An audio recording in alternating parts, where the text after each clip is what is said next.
Script దగ్గర కాదు, ఆవిడకి వచ్చింది, నాకు ఎడిట్కి వచ్చింది. అవును, కొంచెం ఇయర్ సెకండ్ పార్ట్ నేను చెప్పాను కదా చాలాసార్లు, సెకండ్ హాఫ్ ఆఫ్ ది ఇయర్లో అక్టోబర్ నుంచి అనుకుంటున్నాను. కంప్లీట్ మైథలాజికల్ కాదు, కంప్లీట్ మైథలాజికల్. చెప్పలేదు మీరు చిన్న సినిమాని తొక్కేయకండి అని చెప్పి మనం చెప్పారు కదా, సో ఆ కార్డు ఏమైనా పనిచేసింది? అది మీరు చెప్పాలి పనిచేసిందో లేదో. సో కంటెంట్ కాపాడింది అనుకుంటున్నారా? గురు, ఎంటర్టైన్మెంట్ సినిమా ఎప్పుడు డిసప్పాయింట్ చేయదు, నవ్విస్తే. నేను అదే నమ్మాను. మేము మ్యాడ్లో కొన్ని క్యారెక్టర్స్ బాగా నచ్చినాయి. ఇప్పుడు లడ్డు కానీ, డీడీ కానీ, మిగతా నారాయణ నితిన్ కానీ, రామ్ నితిన్ కానీ, ఈ క్యారెక్టర్స్ బాగా నచ్చినాయి.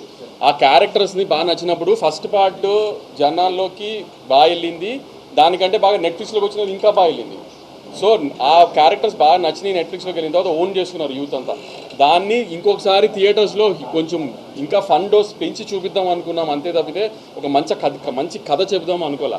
మ్యాడ్ వన్తో కంపారిజన్స్ వస్తాయి డెఫినెట్గా, నాకు తెలుసు. ఎందుకంటే మ్యాడ్ వన్ ఒక కాలేజ్ సినిమా, కాలేజ్ లైఫ్ మీద సినిమా తీసి అది బాగుంటే జనానికి ఖచ్చితంగా అది బాగా నచ్చుతుంది. ఎందుకంటే ఎవరైనా కాలేజ్ లైఫ్ని గుర్తు తెచ్చుకోవాలని ట్రై చేస్తారు, ఓన్ చేసుకుంటారు కాలేజ్ లైఫ్ని. సో దాంతో కంపేర్ చేసుకోవద్దు. ఇది డిఫరెంట్. కాలేజ్ అయిపోయిన తర్వాత నలుగురు కుర్రాలు కలిసి గోవా వెళ్ళి చేసే ఫన్ ఇది. సో దీనికి లాజిక్లు ఉండవు, ఏమి ఉండవు, గోవాలో చేసే ఫన్నే ఉంటుంది అని క్లియర్గా చెప్పాను. నేను అదే దాని మీదే స్టాండ్ అయ్యాను.